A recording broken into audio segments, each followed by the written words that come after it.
Hello बच्चों, Hindustan classes में आप सभी का स्वागत है। जितने विद्यार्थी देख रहे हैं 10वीं के, ठीक है, अन्य विद्यार्थी भी देख रहे हैं, सीनियर विद्यार्थी हैं, 11वीं 12वीं के हैं, तो 10वीं वाले जो भी विद्यार्थी हैं, उनके पास शेयर कर देंगे, ठीक है। उन्हीं के लिए पढ़ने का यह पहला चैप्टर है, सूरदास का परिचय।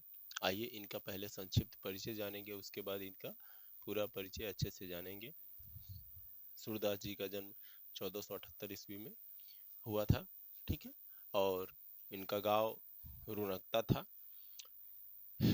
कहीं कहीं इनका गांव सिंही को ही बताया गया है। और इनके पिताजी का नाम रामदास सारस्वत था।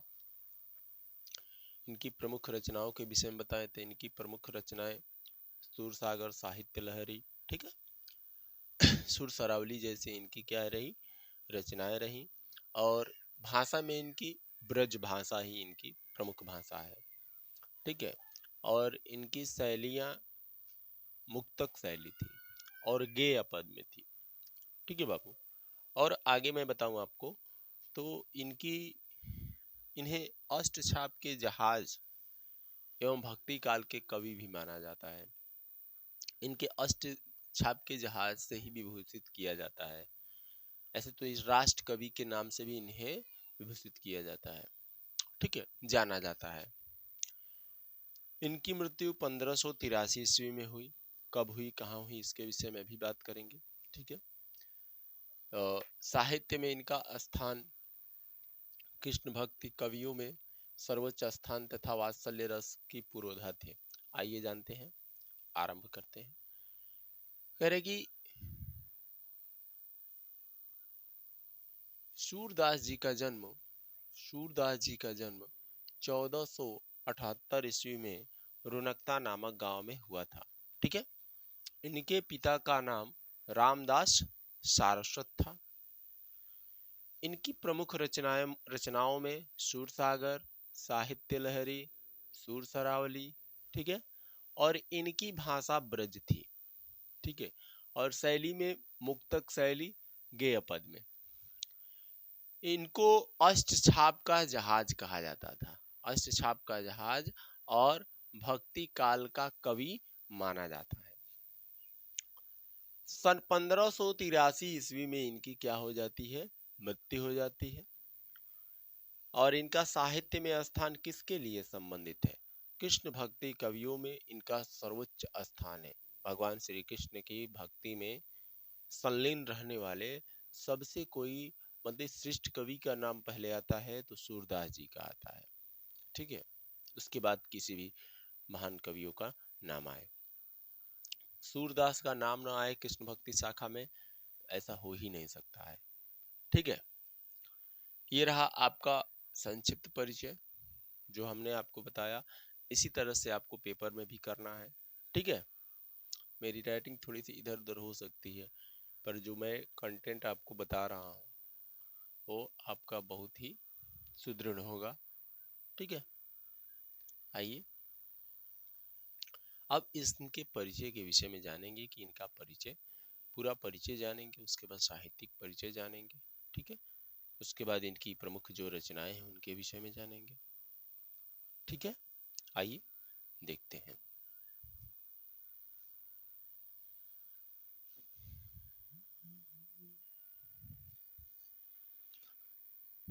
आइए बच्चों, इनका परिचय बहुत ही संक्षिप्त रूप में, अब बहुत ही अच्छे से इसको यहाँ पर दर्शाया गया है, काफी टाइम लग गया, ठीक है। आइए इसको हम लोग पढ़ते हैं और जानते हैं कि इसमें किन किन विशेषताओं का वर्णन किया गया है।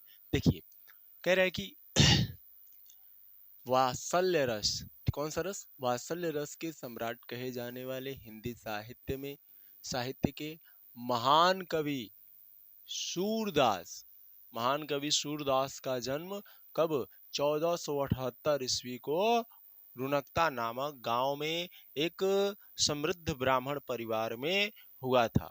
इनके पिता का नाम श्री रामदास सारस्वत था, ठीक है। देखिए, जन्म सन 1478 ईस्वी में आगरा के पास या आगरा के निकट ही रुनकता नामक गांव में, रुनकता नामक गांव में हुआ था। कुछ विद्वान इनका जन्म सिंही नामक स्थान को मानते हैं। कुछ विद्वान क्या करते हैं, इनका जन्म जो है सिंही नामक स्थान को ही मानते हैं। अब देखिए, इनके पिता का नाम रामदास सारस्वत था। पंडित रामदास सारस्वत था। इनके पिता का नाम पंडित रामदास सारस्वत था। ये जन्म से ही जन्मांध थे, यानी जन्म से ही अंधे थे। लेकिन बहुत से कवियों के मन में इन्हें अंधे होने का प्रारूप नहीं देते थे। ये जानते थे कि ये अंतर आत्मा से देख रहे हैं, ठीक है, आंतरिक रूप से देख रहे हैं। पहले ये वीरता के पद गाया करते थे, ठीक है बाबू। और जब गुरु वल्लभाचार्य के संपर्क में आए, ठीक है, गुरु का नाम क्या है, वल्लभाचार्य। गुरु वल्लभाचार्य के संपर्क में आने के पश्चात ये श्री कृष्ण के पद गाने लगे। श्री कृष्ण के क्या करने लगे, पद गाने लगे। और गाते गाते सन 1583 ईस्वी में इनका देहावसान हो गया। यहाँ पर सन नहीं दिए हैं, थोड़ी सी गलती हो गई है। और इनका स्वर्गवास यहाँ पर 1583 ईस्वी में पारसौली नामक स्थान पर हुआ। 1583 ईस्वी में पारसौली नामक स्थान पर हुआ, ठीक है। अब जानिए इनकी साहित्यिक सेवाएं।